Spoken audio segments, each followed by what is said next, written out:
Good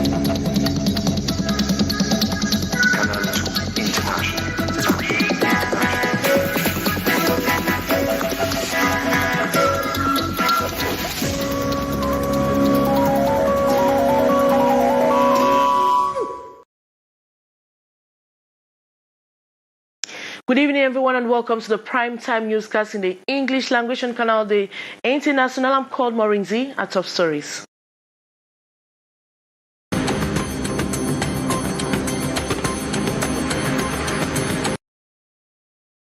Bomb explosion kills one in Boya. The victims reported 2 have been targeted by separatist fighters who had warned our drivers to respect Monday Ghost Town.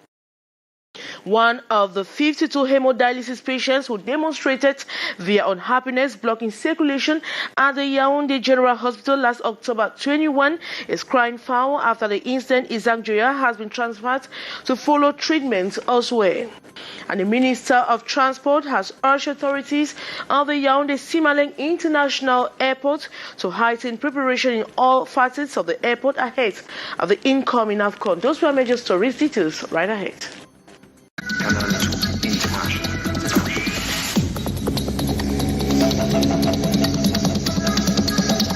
Canal International.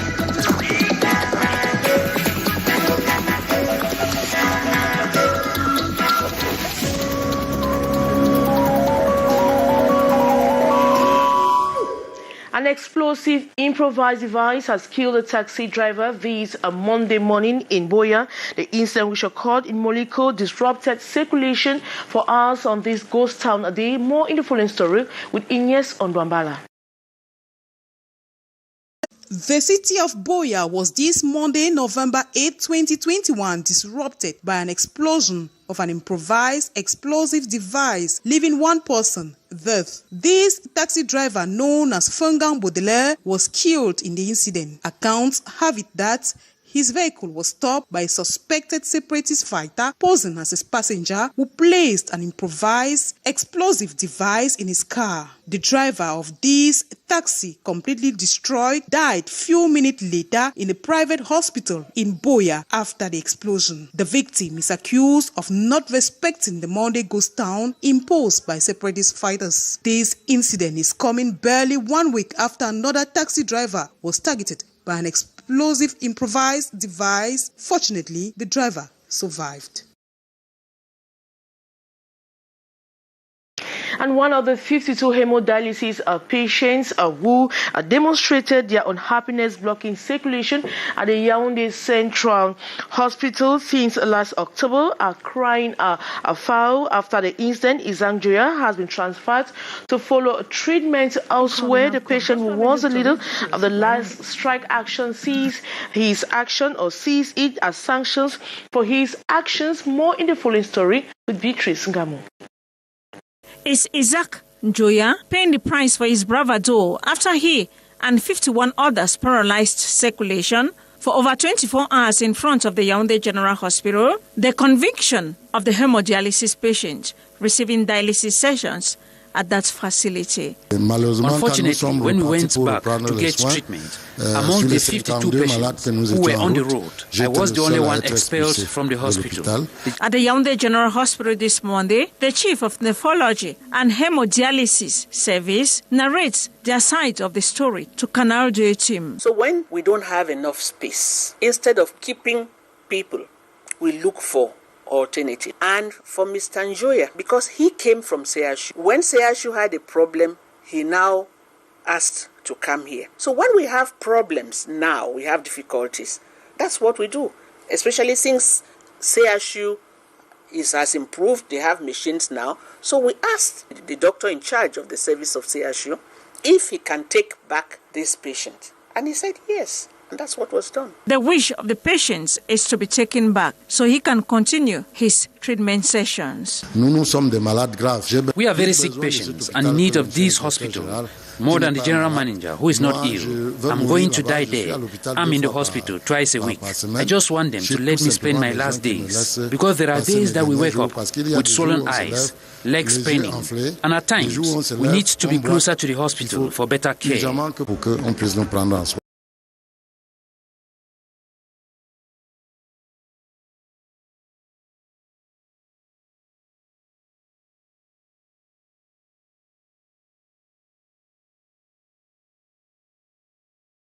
puisse nous prendre en soin.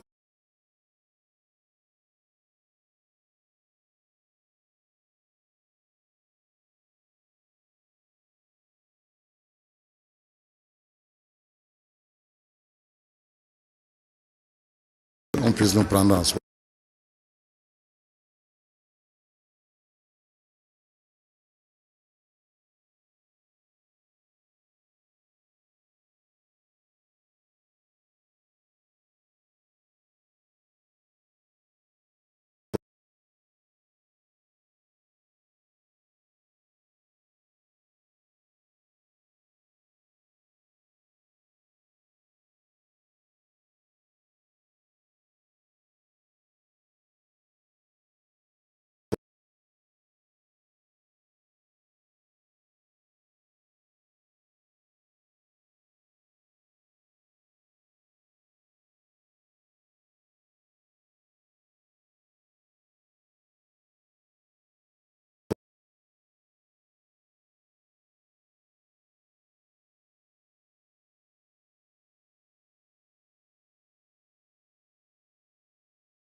In the hospital birth cards, some parents give a blind eye to the requirements until complications set in when the children reach school-going age. At this stage, most parents procure fake birth certificates to sit in for the official examination, like the first school leaving certificates. After 1 week in Douala, the National Bilingualism Commission has finally returned to Yaoundé with its sleeves full with proposals on how to improve the use of the two official languages in Cameroon and to promote a living together led by David Mbwemachoy. The delegation had more than 2 hours of discussion with the administration of Canal the International. After the visit, Tarike Divine Jr. spoke with one of the members, Barrister Tumfo Nikohale. Saying that we are promoting bilingualism and multiculturalism for living together. But as you heard my colleague say, Minister Boem, we could have been more performant if we had the leeway to do what is good for the nation. And then, of course, you know, the other arm of it, I've said, and I continue to say, there are people who are 100% bilingual. He might be 100% bilingual, but they're about 150% corrupt. So we are coming on board, or I am coming on board with what we call moral bilingualism. Because you are just academic. You are bilingually strong, but morally, you are bilingually strong, but morally bankrupt. You cannot build a nation because this nation has been looted and plundered by some of the most bilingual people that you know.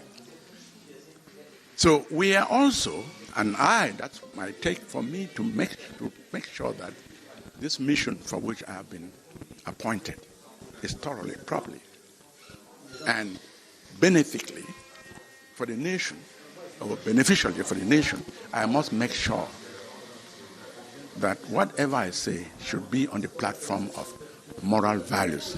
And which are these moral values? Love, justice, equity, transparency, accountability, integrity, truth, patriotism, the fear of the Lord. Take away this platform of moral values. Your bilingualism represents nothing. The Garuwa cattle and fish market will soon see the light of the ceremony to lay the foundation stone for the construction took place in the presence of traders, the main beneficiary of the future trading center. More in the following story with Saleh Sharifa. This market, situated at the southern entrance to Garuwa, after the bridge under the Benue division in the far north region of Cameroon, was once a shadow of itself. It will be given a new look in 14 months. This project is very important for our city. We are committed with the development partners. In the case of the modernization of this city, which has always been a beautiful city, there have been a lot of means that have been implemented. It was therefore necessary for it to have a working space that meets the standard to be installed in the city. I believe that the city of Garuwa will look great, especially at its southern entrance. We therefore expect the company to carry out this project in accordance with the rules of the art and above all within the deadline. The construction of this Garuwa cattle and fish market will cost 2.4 billion francs CFA. The project falls within the framework of the Debt Reduction Development Contract, C2D. Within this French development project, shops will be constructed on the 1.82 hectares of land. We are really delighted with these symbolic gestures towards the state and our neighboring countries who have helped us on this project. If this project comes true, we will be beneficiaries. We will be proud, and it will make the future of our children too. We did not have adequate means and the environment that was much better to sell our fish. Work has already started, and the head of the contracting firm has promised to deliver the work on December 2022 deadline. And the Minister of Transport has urged authorities of the Yaoundé Simaleng International Airport to heighten preparations in all the facets of the airport ahead of the incoming AFCON. In a walking visit to the airport Monday, he pointed out a number of lapses which must be put in order before the Cameroon welcomes other African nations in January. Haisincha completes that story. Mission to paint the real picture of the Yaoundé-Simalène International Airport, 60 days to the start of the Total Energies African Cup of Nations in Cameroon. The Minister of Transport, Jean-Ernest Ngale Bibehe, and his entourage, scrutinizing the entire components of the airport, from the parking slot, the taxiways, the terminal building, as well as all the inner facets. Objective, evaluating the evolution of the rehabilitation works ahead of the football event. Major irregularities still very much present. Nous avons constaté après We noticed that after Birmingham, the problems are all the same. We have sanitary problems and depreciation. And in that light, firm instructions have been given. Considerable efforts have also been made by the administration in obtaining materials. Dans l'acquisition des matériels.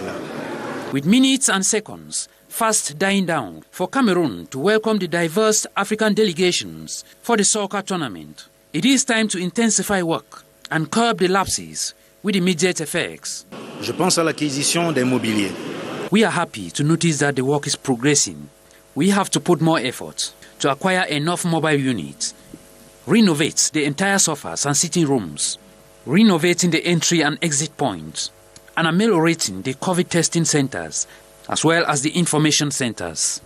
De l'unicité des centres d'information. The working visit by Minister Ernest Ngale Bibehe, accompanied by the Central Regional Governor, Nasiri Paul Bear, who doubles like the Kokan president for the Yaoundé sites, was also a moment to caution the airport authorities and the entire civil aviation workers to cultivate a more responsible and welcoming attitude towards passengers. And that report by Hysen Cha brings us to the end of this edition of Newscast on Canal International. Thanks so much for watching. We have news in the French language at exactly this level. Senkan, Alengis Lenkanga, and coming up next is the brief with Boban Gomna. As from here, we'll be back tomorrow, same time. Good night.